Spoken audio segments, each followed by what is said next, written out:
Hello, everyone. I'm John Higgins, contributing writer to Film and TV Now, and I'm delighted to welcome one and all to this interview special with two of the team behind the new South African crime caper, The Umbrella Men, which is co-writer director John Baxter and actor Keenan Arrison. The film is the tale of a club which is under threat and the means of the locals who want to save it, and they have to do it by robbing a bank. And it sort of forms an integral part of the local South African life in Cape Town. John and Keenan, warm welcome to the interview. I want to start by asking you, John. I mean, what was the catalyst to tell this story? I believe that for a long time I was very interested in the minstrels. They obviously performed every year in Cape Town. And I was very fascinated by them. And my father was a bit of an anti-apartheid activist and would always take us to places. Took us to District 6, which was part of in the film, which is a beautiful bohemian suburb, which was pulled down by the apartheid government. And so I just kept being interested in this community and these beautiful minstrels in Cape Town. And then decided to do one of my favorite genres is the heist caper genre. So I wanted to use the heist caper genre and use the community as the backdrop for that, about a group of musicians who are so passionate about the festival at the end of the year that they decide to rob a bank during the carnival. Okay. Save the night. So, yeah. Okay. So let's talk a little bit about the culture of the Cape Town, which is so heightened in the film with the richness of color and dialect. I mean, in terms of, what was it like for you to sort of revisit these places and sort of go around and shoot your film the way you wanted to? Yeah, just very lucky that it's such a beautiful community. And I mean, lucky for us on the film is that it's so undershot, the Boer Kaap. There's often commercial companies come to South Africa and shoot in the Boer Kaap, but it ends up being like a second or two in a commercial, or there's a big TV series that comes out here. They shoot the Boer Kaap and it ends up being in half a scene, but no one ever really takes the time to focus on the people of that community and who they are and what makes them tick. So just visually, we were so lucky. I was driving around today in Cape Town, around the Boer Kaap, finding other streets that are just as interesting as the ones we shot on. So it's really beautiful, a place, location, set up against Table Mountain, and was disregarded for a long time by many South Africans. It was the slave quarter, and it was the slaves were kind of pretty much sent up the hill to be forgotten about. And now it's just such a beautiful, beautiful place, so steeped in history that it was a fascinating film to make. Okay. Just so lucky with the locations. It's beautiful. Okay, so Keenan, going to bring you in now. So tell us a bit more about the character you play, and John, also tell us a bit more about the other members of the cast that you Sure. work with. Cool. So I play the character of Mortimer. Jerome's our leading character's best friend. Who's just we meet him coming out of prison, and we immediately know that this guy, he's got a bad side to him, but I think it comes from a good place. I think within the Jerome and Mortimer sort of dynamic, I think he initiates it, and he's the muscle, but he's also a bit of a softie. So I think they balance each other out really well. I think the relationship between Jerome and Mortimer, it's so important because Jerome is constantly wanting to go back to Johannesburg. He doesn't want to be there. And I think with Mortimer's constant push for him to stay, for him to realize what his responsibility is not only within the community, but also within the nightclub setting and the sort of legacy that his father's left with this minstrel team. I think Mortimer's role is quite pivotal in terms of Jerome getting to stay. Mm-hmm. Yeah, thanks, Keenan. Keenan and I have had a long history. I've been trying to get Keenan onto this film for 10 years. In fact, 14 years. In fact, 10 years ago, after we took the script to the L'Atelier, the Cannes Film Festival, we went to shoot in Cape Town, and I was lucky enough to draft Keenan into the film then, but he played a very different character. He was playing a young guy called Young Yusuf, and 10 years have gone on, and Keenan has continued to do great stuff, and then he became the lead. So yeah, he is absolutely amazing in the film. So happy with Keenan's performance. He just nails that role so beautifully. Oh man, the guy that's gone to prison, but the guy that shouldn't have gone to prison, you know, he was this kid who had so much potential in the gang, got caught in the wrong situation, ended up spending 10 years in jail and messing up his life, you know. So, but he played that role really beautifully. That he was up for the stuff that was going to happen in the house, but also kind of erred on the side of caution because he didn't want to go back to prison. You know, he's obviously damaged. And the chemistry between him and all the other leads and all the actors was just fantastic. I think because there was a sense that everyone was making a film about their community and that it was uplifting and it was positive. And I think that's what created the positive energy, was that everyone was depicting an aunt or an uncle or a brother or sister that they knew, you know. And so the actors, we cast the actors over some people like Keenan over 10 years. And then Bronte Snell, who played Mila, she actually came in about a month before we started shooting. We didn't have Mila's character until about 2 weeks before we started shooting, or prep. Yeah, it's very, very tight. We didn't have her character, but we're very lucky to find her. And then I have a whole lot of comedian friends who I've been working with for many years, and they all came to play as well. So it was a great collaboration. Mm-hmm. Such a great cast. Yeah. Cast. So let's talk a little bit about the music, because I mean, the wonderful thing, this is a movie that also not only is a celebration of crime cables, but it's also a celebration of music. I mean, it always brought up Buena Vista Social Club. There's a wonderful sense of texture about those musicians. So could you tell us a bit about your collaboration with Carl Shepard, who's a jazz pianist who wrote the score for the film? Yes, Carl did. He's a very, very talented musician. We worked very closely with two guys. It's actually Lukman Adams who created the tracks for us, and then Carl created the score. So the commercial songs you hear are Lukman's. Even the salam, when the little kids running up the Burkhardt up on the cobbled stones, that's a salam that's written by Lukman Adams and his troupe. So he's very involved in the minstrels and performs every year and has a troupe in the minstrels. So his knowledge and understanding of that community was key. So I went to meet with him, and he in fact was in the same clip that Keenan was in 10 years ago. Lukman played a character, and I've been speaking to Lukman every year, and he's always the same as Keenan. Also said, like, every time I bumped him, said, John, when are we making the Umbrella Man? So we finally did it, but it was great to have Lukman and Carl on board, because the music really was so important. It's about musicians. They've got a history of music. It's all about the minstrels, obviously, and it's about their jazz club as the center of the film. And without the jazz club, they can't take part in the carnival.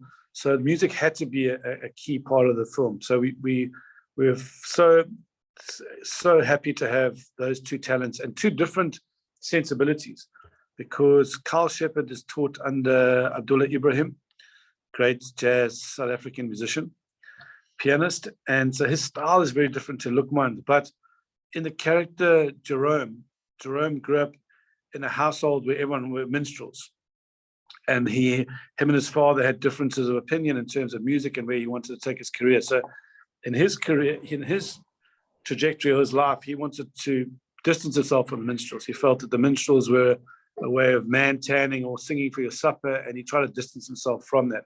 And he goes to Johannesburg to make it as a jazz musician.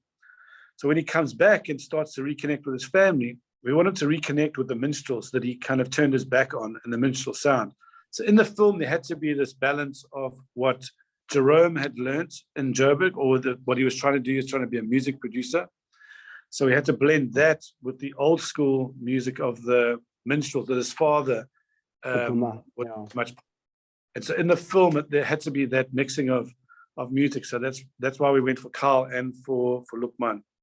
Okay, so obviously I've got to talk a little bit about the dialect in the film, because again, it's a wonderful mix, because it's the film's subtitled, and again, you do get flashes of English, but you also get the rich dialect as well. I mean, what's the challenge with that? Because obviously, you also, that's, to me, seems to be a very clever, a very smart choice, because you want to not only celebrate the culture and the backdrop, but you want to celebrate the dialect. So tell us a bit more about that dialect, and its origins, its history, how it's evolved.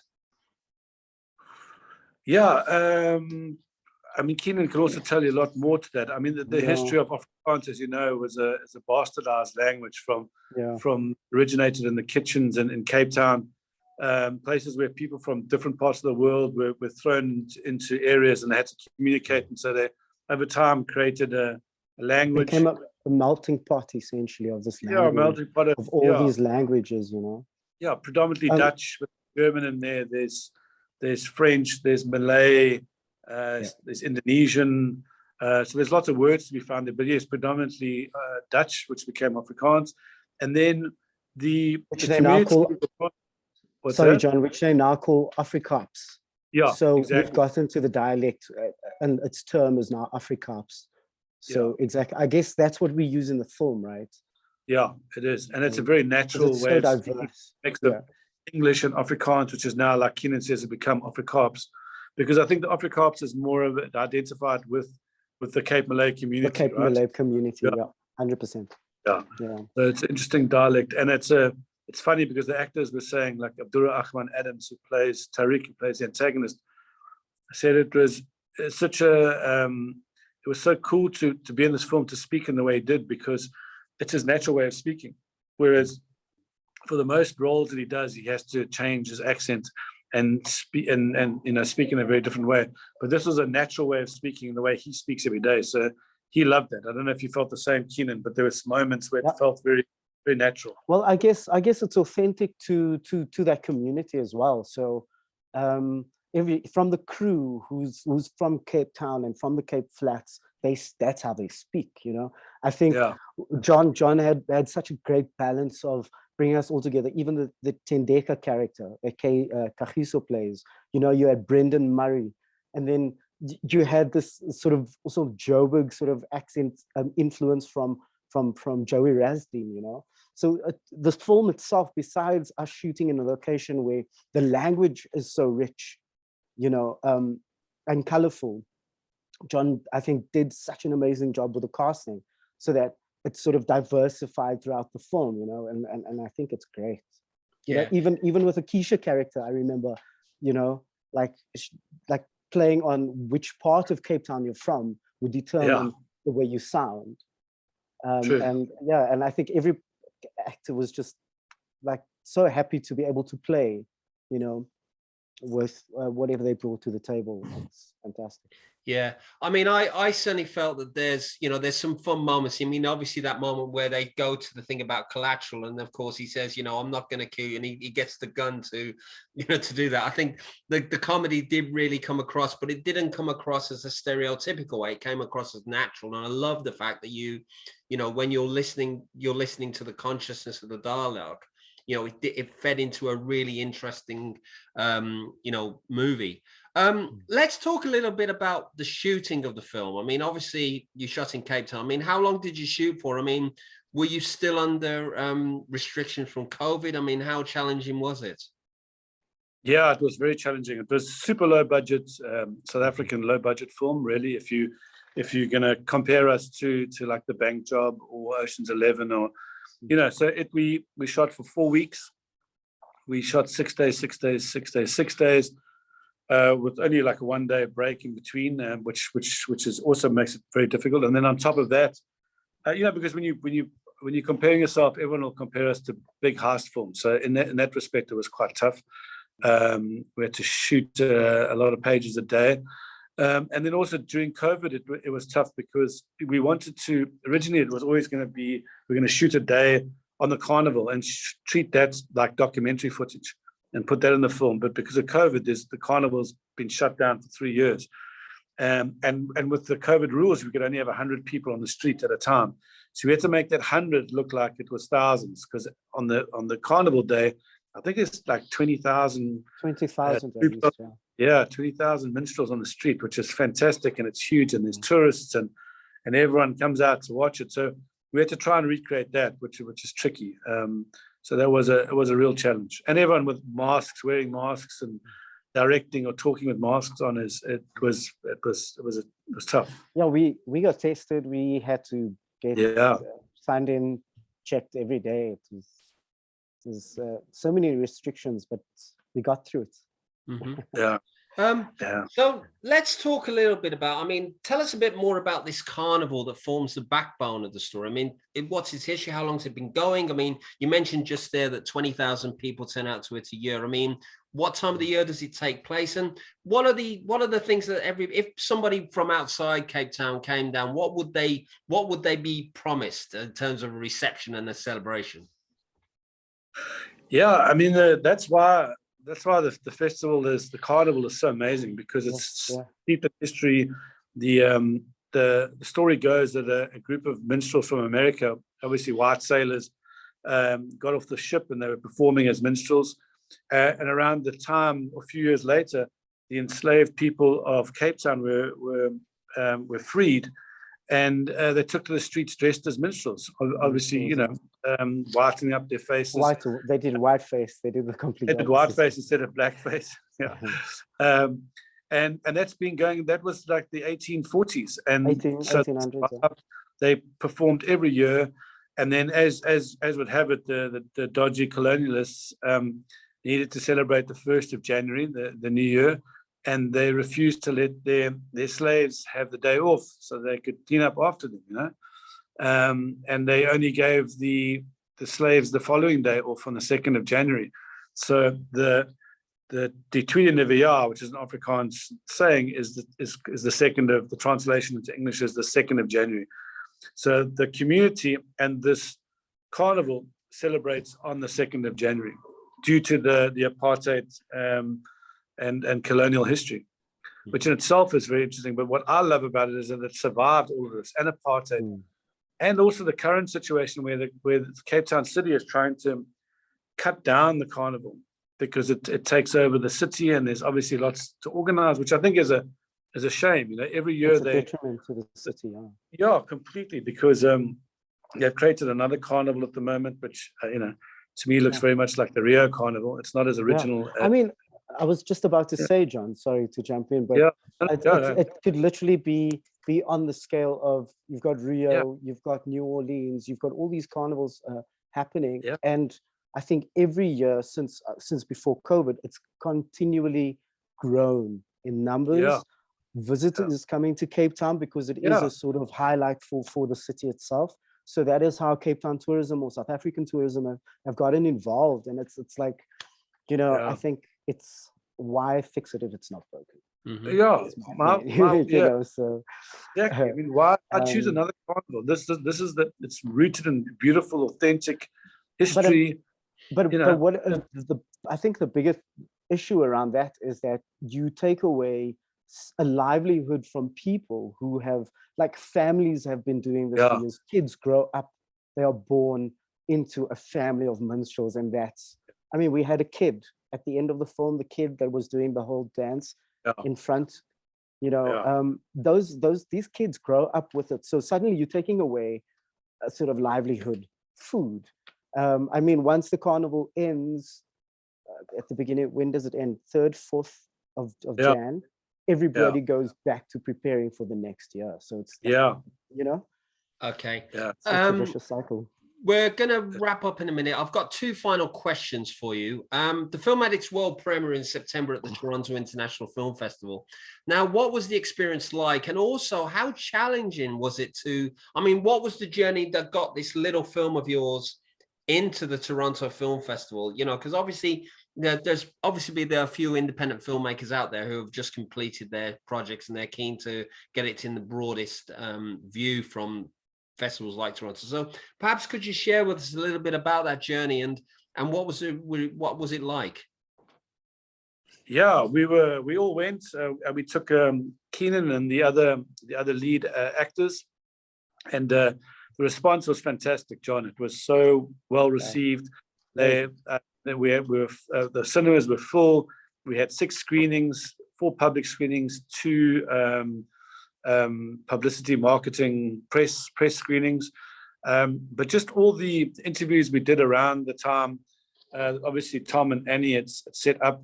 We had a lot of people talking about us everywhere we went. I went to a director's dinner there for all the directors who's had films in the festival, and all of them had heard about Umbrella Men, and half of them had seen the film. So we got such a great buzz from that, and I think we're just very fortunate that I think Toronto has quite a keen interest in Africa, obviously, films from around the world.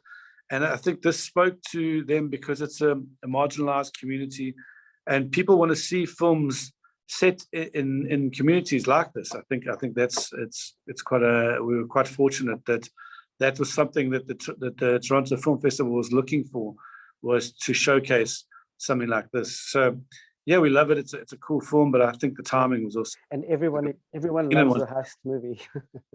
Everyone loves a heist movie. Everyone loves a heist film, right? So yeah. No, I mean, I have to say, it's the good thing is although it is a heist film traditionally, it is different, and I think that's really the appeal of it. So my final question today is, what are you, from each of you? This is a question for each of you individually. What are you most proud of about this film? Can I go first? Yeah, of course. Yeah. John, I mean, I say this all the time, but like John, I think I'm the proudest person when it comes to John, and the fact that he's made this film. This film it's doing exactly what it needs to. And it also shows like hard work, just keep on pushing that perseverance. 14 years. You know, I know there are so many people that would have fallen by the wayside halfway through, not even, you know, and to see how this film has evolved and what it's turned out to be. Everybody, I can tell you, from crew to the leading actor, they loved working on this film, everything about it, the energy, and you see it. I think you feel it while watching this film. You know, nobody wanted to leave set after they called cut or wrap for the day. So I'm the most proudest of John and the film, obviously. Yeah. Sure. Thank you, Keenan. Well, look, my sentiment's exactly the same. You know, I feel like I couldn't believe that we actually pulled it off, and I can't believe. Well, I'm just so proud that we actually did pull it off. Everything we try to make and we visualized for so many years, we wanted to make this film, and I honestly believe that we made a better film than I actually imagined in my head, and that just goes to Keenan and to Shamila and to Jacques and to Bronte and Joey and Chiso and Rob from Furen and Abdurrahman, Dan, Jacques. I mean, everybody involved. Christian, yeah. Just I mean, this is a truly like ensemble. Like it's definitely, as an actor, it's one of those like highlights. Yeah. You know, it's the best. Yeah. Everything worked. You know, the timing of it just worked. Yeah. Great. And also, you know, we were so worried at one stage because we were having such a good time on set. You know, that's often the kiss of death. It's like, geez, we're having too good a time. This is going to turn out. But actually, the film reflected the atmosphere on set, and I'm just so proud after so many years of trying to put this together that we got all the right people involved, and it was magic. It was so cool. Yeah. Well, I just want to find my final thoughts are, I think it's a fantastic movie. I mean, it's got such a celebration. I think the wonderful thing is I love it when international films cross over. I mean, we go back to The Road Warrior, the new Australian New Wave, or Guillermo del Toro. I think the fact that you've done really well with it. So congratulations to you both. John, Keenan, thank you very much. Just a bit of general thing for everybody watching. The Umbrella Man is going to be screening at the Ritzy Picture House on October the 29th, 2022 as part of Film Africa in London. And tickets are available at www.filmafrica.org. You can see a replay of this interview on my official YouTube channel, John Higgins Film Review. And for more articles, interviews, and reviews, you can go to www.filmandtvnow.com. And I've also just launched my first ever film resource website called What Movie, which went live in April. And you can look at that. It's in development, but it's www.whatmovie.co.uk. So thank you very much again, guys, and farewell one and all. Brilliant, John. Thank you for the interview. Thanks, John. Thanks so much.